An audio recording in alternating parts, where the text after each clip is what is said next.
Hello, everybody. This is Karthik Madugula, aka Karma, the life coach. Today, I'm here to talk about a very important topic on failures. So, what to do when failure happens, how to handle failures, what to do when the guilt or the regret or the bad feelings of past failures surface.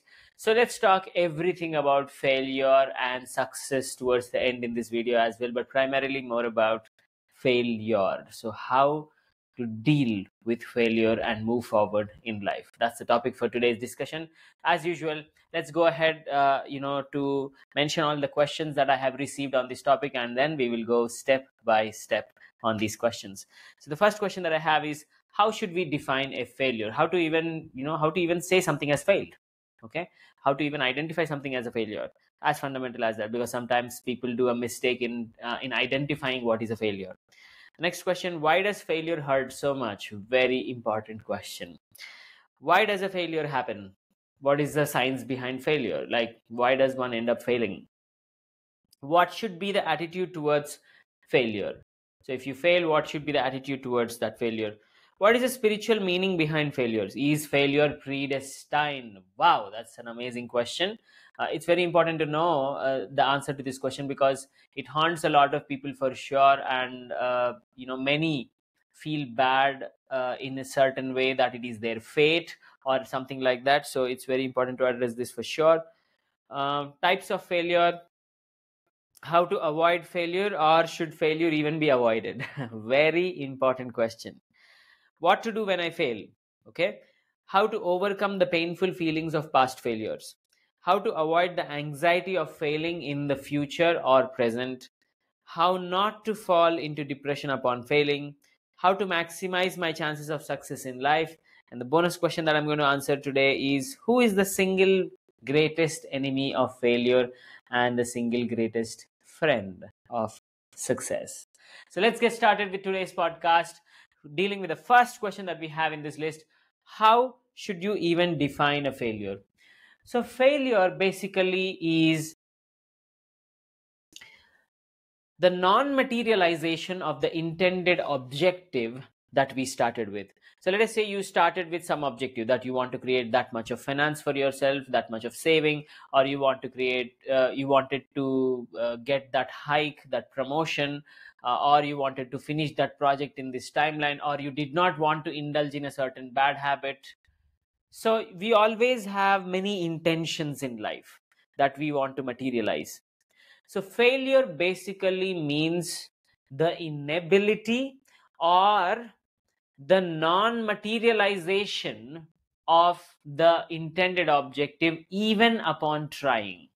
Okay, sometimes we don't even try and we fail by default, and sometimes we try and we still fail. So there is two ways that we can fail. Some people may have given up and as a result fail by default, and some people try very hard, try their most sincere effort, and some people do in between. Sometimes they are not up to action, sometimes when they remember and they get motivated they act, but the action is probably sometimes still not enough. But the people who sometimes sincerely try can also fail. So in any one of these ways that it may happen, when your intended objective does not materialize, because either you didn't put in enough effort, or you put in all the most sincere effort yet it does not materialize, or in other cases you have given up altogether. In whichever case, when you do not materialize your intended objective, that's what failure is. Okay, that's a technical definition. So why does failure hurt so much? So the reason why failure hurts so much is because you desire whatever you're after really badly.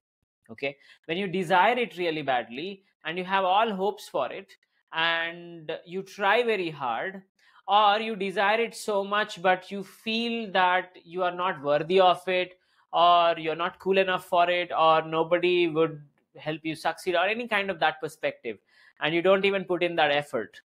Okay, so what happens in all these situations is, there is a heavy desire for something, and when it does not materialize, there is obviously pain of failed expectation. So you had an expectation that you would enjoy this you know object of whatever you were after, whether it is a hike or the promotion or the finance, or not doing a certain thing or doing a certain thing, or whatever it is. When you fail to reach your own expectation, and if you sincerely desired these expectations, or if you desired these expectations and probably didn't put in the efforts, but you desired the expectation still very high, heavily, irrespective of whether you put in the effort or not, in any of these cases, when you desired it badly but you could not match up your expectations, or you could not reach your expectations, naturally there is a hurtful feeling, because you were not able to arrive at your intended destination. So, based upon how badly you desired it and how madly you wanted it, that much pain will happen to you upon failing. So, this is why failure hurts a lot. So, why does a failure happen? Why does a failure even happen? There are many reasons for why a failure might happen. Sometimes, as we already discussed in some of the previous questions, we may feel so overwhelmed, or we may feel so egoistic, or so overconfident that we don't even put the enough effort that is necessary for success to materialize. So this is one way that people can fail. The other way that people can fail is half-hearted effort. Sometimes you feel motivated, you put in the efforts. Sometimes you're not feeling enoughly motivated, or you're distracted and you don't put in the effort. So failure happening due to distraction and confusion. That's the second type of failure. The next is failure that happens even after even after a lot of dedicated, sincere and meaningful effort.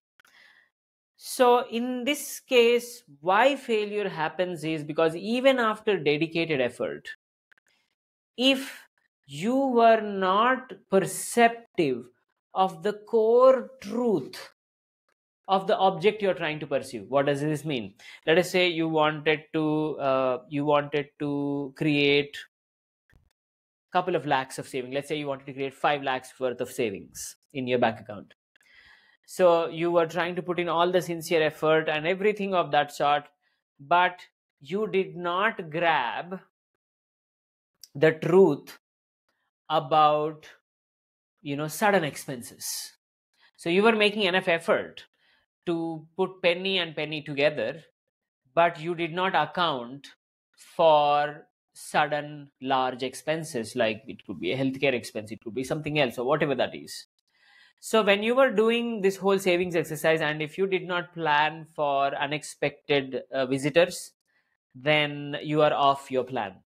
So if you look at the picture in this situation, what it is indicating is, somehow in some cases we are not fully aware of the truth of the situation we are trying to work with. So when we are not fully aware of the truth, what happens is, with our half knowledge we try our best still. Okay, and that gets us to certain place, but the half knowledge will still not create full success. You will fail at the point where your knowledge ends. For example, let us say in another case, you're trying to put a product out into the market. You thought of the best idea, you came up with the best feelings for this idea, all your friends said it's a great go, and you were excited and you went forward with it. But the market severely rejected. So what does this mean? You did not catch the market's pulse. You did not know the truth about what the market was wanting. But you thought you knew, and you believed it so much, and you put all your money or all your resources, like time and maybe investors' money or whatever it is, and then you end up failing. So one of the reasons why sincere effort fails is because of lack of knowledge of the true perspectives, or lack of adaptability to the emergence of truth. And sometimes sincere efforts can also fail because of ego. So let us say you have a lot of ego and you do not want to hear what other people's ideas are. You do not want to mend or adapt your ways. That ego may fail you in a big way. So that will still certainly come back to you not being open to truth. or you not being explorative enough to find newer truths about what you're trying. This is the reason why failure can happen. The half knowledge can create failure, even with hardworking, honest, sincere effort. Okay, so this is why failure happens. There are multiple different ways and multiple different reasons why it happens as well. Now, the next question is, what should be the attitude towards failure? See, there should only be one attitude towards failure, and that attitude is the curious question of, why did I fail here? And being open to absorb all the possible answers that you'll get from your environment. Sometimes they'll talk about you as a person who's the reason why it's failed. Sometimes they'll talk about your lack of knowledge or expertise or some skill or something that was lacking as a reason why you failed. Sometimes they'll talk about it as you not being careful enough or you being more reckless as a reason why it failed. So the most important attitude to have towards failure is the ability to learn and try it again. And when you're learning, it's very important to keep your ears wide open to hear everything. Now, I understand, sometimes there is scathing and hurtful criticism from some people, which is not helpful in any way, because it detrimentally discourages you from attempting ever again. So we are trying to hear all possible feedback so that we can take constructive feedback and reject destructive feedback and attempt again. This should be someone's attitude towards failure. It should be one in which a child enthusiastically wants to understand why this thing did not work and try 10 more ways to try to make it work. Because if you care about what you're trying enough, the number of failures will not affect you. So in the larger picture, the attitude that you want to have towards something when you fail is a lot of care to try it again, and in the process improving the intelligence of your trial by being open to feedback and improving the permutations and combinations of various types of solutions that you're going to try the next time around. This is the most important attitude that one should have towards failure. What is the spiritual meaning behind failures? Is failure predestined? See, the spiritual meaning behind failures is for life to knock us on our head and make us realize something that we are not taking a look at, something that we are not knowing as of now. So failure and the suffering that it brings sometimes, the purpose of this is to enlighten us towards newer understanding, towards newer truth, towards a better personality, towards a better you, and as a result, a better output from that better you, which will finally reach success in the marketplace. So this is the spiritual reason behind failing. Failure is helping your evolution towards truth and your evolution towards being a better person in general as well. This is the spiritual meaning behind failure. And now, is failure predestined? See, let's go with a safe assumption. We don't even know what destiny is, right? So we will not know whether we are predestined to failure or not. Even if I, let us say, told there is nothing like predestiny, or if I try to convince heavily that there is a predestiny, either which way, you anyway don't know what is that destiny. So what's the point of thinking whether you are predestined to failure or whether you are predestined to succeed? Whether you are predestined to failure or predestined to success, I think you are entitled to effort. This is the most important thing that I want you to observe. Do not overthink about, destiny and all these things, because even if that is there, let us say, and let us assume that it is there, let's believe that it is there rather, you still have no control over it. The only thing you have control over is your efforts. So instead of thinking about your destiny or fate or blah, blah, blah, blah, blah, whatever it is, please realize that you're entitled to effort, even if you're not entitled to control over destiny. You're entitled to control over your efforts. So So quit thinking predestiny and everything, and just be focused on your efforts, because that's the only part that you get to fully control.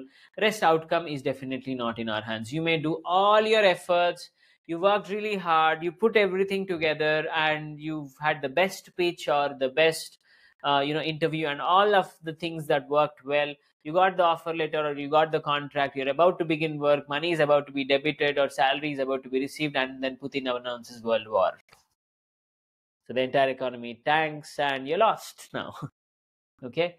So do we have control over these things? No, but we do have control over our efforts. So let's just focus on our efforts instead of being, swayed away by concepts like destiny or, you know, you know, predestined to fail or fate or astrology and all these things, and spend a lot of money on that. I meet a lot of people who fall into this trap and just lose themselves in losing thousands and lakhs of rupees, trying and hoping that something will create a good situation for them. But God only knows if that can actually be true, because no one can help you avoid your fate if it's going to be. Your best chance in that situation is to swim with your hands and paddle as much as you can. No astrology can, I think, remove fate for you. You just have to face it, even if it's true. Okay. The next question: types of failure. So we've discussed the ways in which one can fail, and if we have to now discuss the types of failure, there's various types of failures in life. You can be a financial failure, you can be a relationship failure, you can be a career failure, you can be failing at growth, you can be a business failure, um, you can be a failure at a sport, you can be a failure at I can keep going, the list keeps going there. So but broadly, fundamentally, the majority of reasons that people can fail, the majority of areas in which people can fail is failure in finances, failure in career, failure in relationships, and then failure at maintaining health and well-being. Okay, so these are the various types of failure that a person can have. So someone can be a career success, but still they can have very poor financial habits, because career success majority depends on your ability to have a skill and then do really good work with that skill. But that does not necessarily guarantee that you have enough financial knack to not end up being a financial failure. So you can fail financially, and you can rise at your career. You can succeed financially, but probably you are not a CEO in your career and you have not gone that high, and that's absolutely fine. So you may fail in one area and succeed in another area, or you may fail in all areas together if you're not doing well at all. So you have to keep stock of your situation and analyze for yourself what kind of failures do you belong in at this stage of your life, and then start thinking what you can do from there to alleviate the situation and salvage yourself to a better space in your life. The next question: how to avoid failure, or should failure be avoided? Failure should actually not be avoided, because failure is a wake-up call to what we are not realizing or knowing or recognizing or growing into. Avoiding failure is the single largest way to say I don't want to evolve in life, and I guess no one wants to be that person. We all want to evolve, so it's very important to embrace failure with open arms and try to learn the many lessons that it may provide us. So please do not avoid failure. Instead, as they all say, fail fast so that you can succeed that faster as well. So no avoiding failure. What to do when I fail?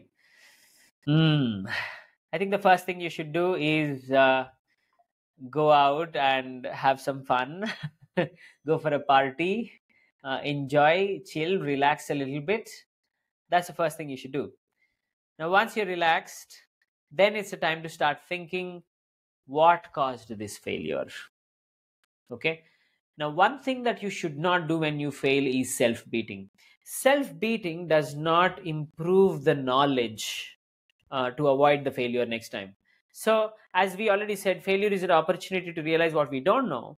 So, it's no point beating yourself up when you fail. Rather, you should start recognizing why is it that you failed, and then start working upon the fundamental elements of what can be changed about that situation, and then go forward from there. So the first step when you fail is try to come to relaxation, release all your expectations. Maybe if many people are asking too many questions, take some empty quiet time, just go away from everybody else, and then sit and think for yourself why this failure occurred and what you can learn from this, and then go from there. So step one, enjoy and relax. Step two, go away from everybody if necessary, but not for a long time as to avoid people, just to get some clarity. That's all. Okay, then you have to come back into the world again. And then third step is actually gain that clarity on why this failure has happened. How to overcome the painful feelings of past failures. See, the way to overcome the painful feelings of past failures is to first understand why the painful feeling has happened. The painful feeling has happened because of the severe desire to accomplish it, and yet somehow ending up not being able to accomplish it. So, expectation has broken in a severe way, and it can cause a lot of hurt. So, the way to avoid painful feelings when you fail is to understand that failure has not come to put you down. Failure has come to push you up. How? When failure happens, it comes with a message. If you are able to, open that scroll and learn what this experience intended for you, then each experience, whether success or failure, is advantageous. What we want in life is advantage at every single point. So failure can thus be a very great advantage if you learn to look at the scroll and see why you failed and learn your lesson out of it and grow from there. So the best way to avoid painful feelings about failure is to not look at failure as a foe. Failure is a friend who has come to teach you something. So if your friend comes to visit you, even if you may dislike it a little bit, should you get a lot hurt that this person has arrived? And let's be honest as well here, who visits you more, success or failure? Failure visits you more. You fail more number of times than you succeed in anything that you try out there. Success is a once in a while visitor. Failure is a constant friend. You fail number of times and then you realize newer truths, and then you finally complete the picture for yourself, and then you attempt it, and then you succeed. So success is an eventual visitor, but failure has been your friend throughout, teaching you new lessons every time. So why should such a benevolent good friend be hated? So please do not make a foe out of failure. Failure is a friend that is trying to teach us something. So let's not have painful feelings about it. The next one, how not to fall into depression upon failing. See, I've kind of answered this question here as well. If you have those expectations, and if you do not understand the true meaning of failure as it being the friend who's trying to teach us something, rather perceive it as a foe who has made our life miserable, then you will naturally be depressed when failure occurs. But if you change your perception towards failure, and if you start looking at it as a friend rather than as an enemy, then your emotions towards the failure changes. You'll be more excited and embracing and open towards failure. And when all of these things happen, then you will not fall into any feelings of hopelessness, despair, or depression, or anything of that sort. You'll just get ready to try it one more time, because all you're trying to do here is open yourself up to truth and hit the highest truth whenever you may chance upon it. How to avoid the anxiety of failing in the future or present. Okay, so this is about future failures, or the anxiety of failing at something that you're trying right now. See, the best way to avoid the anxiety of failures is to understand that we do not actually control failure or success. We can only control effort. So trying to gain control over, or imagine a situation of control over an uncontrollable, will automatically give feelings of restlessness, because you know at the end of the day, in the depth of your heart, that you do not actually have that control. So be more concerned with your effort rather than about success or failure. Also, as in Bhagavad Gita, Lord Krishna says, do your effort and release the result upon to me. Okay, so result is not our business. Effort is our business. So stick to your business and release results to God or universe or fate or destiny or whatever else you want to call it. Right? So as a result, you will not think about what you can't control. And when you don't think about what you can't control, you will not feel restless. And if you do not feel restless, you will not end up in anxiety or failure. So essentially, putting it all together, what you want to do is, you do not even want to think about whether you'll succeed or fail. You just want to, like a committed, disciplined, sincere, and intelligent or growing intelligent entity, continue to commit to that effort. This is exactly what you have to be doing. The next question: how to maximize my chances of success in life? So, see, naturally, obviously, we all want to succeed. There's no question about it. But we don't want to avoid failure either, as we already talked. But still, talking about the question of how to maximize the possibilities of success. The way to maximize the possibilities of success is to continuously be open to truth. When you're continuously open to truth, your understanding of the world and your understanding of yourself, your understanding of what the world is requiring out of you, and your insight into what this whole situation is like, your clarity is the highest. So as you open yourself up to truth about your own personality or about the faults in your ideas, and as you keep on learning on your journey and attempt it again and again, 100% someday you have to succeed. There is no option about it. Okay, because truth has to yield to you someday, if not today. But do you have the persistence to continue to work at it and continue to learn newer depths of it and continue to try it in newer ways due to the newer depths attained, and one day attain it? Okay, so for the person who's persistent enough to continue to learn the new truth and keep pushing the bar, the chances of success are not maximized. The chances of success are definite. You will definitely succeed if you do not stop your pursuit of truth. That will be my answer to that question. And the next bonus question: who is the single greatest enemy of failure and the single greatest friend of success? The single greatest enemy of failure, the single greatest enemy of failure and the single greatest friend of success is discipline. Because if you have discipline, what happens is you will regularly show up with commitment. And failure is afraid of a person who will show up again, even though it hurt him or her today. So if you show up tomorrow, and then the day after tomorrow, and then the day after tomorrow again, and if you continue to push your new effort, your new informed and newly intelligent effort every day, increasing the intelligence of your effort, okay, one day success has to happen. See, motivation is a very bad friend. One day he's high, one day he's low, one day he's nowhere to be found, and all these other things. It's like a varying pool of energy. But discipline is a nice little unsexy curve. While motivation may look all heroic one day and then be non-existent the other day and be negative the other day, okay, whereas discipline is a good simple little friend that goes on a predictable curve every day. Okay, so if you harbor that discipline, the simple unsexy discipline to show up every day and continue to improve your efforts every day, there is no choice but for you to succeed. Okay, so discipline is the greatest friend of success and the greatest enemy of failure. That's all for today. This has been an amazing podcast. I've enjoyed talking my thoughts on the various questions I received.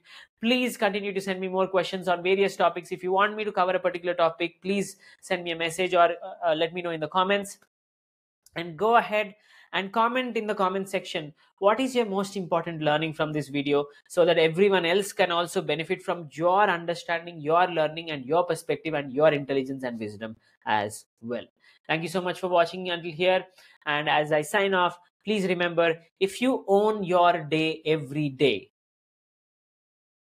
the weeks, the months, and the years will be yours to rule. Thank you so much. Have a beautiful day.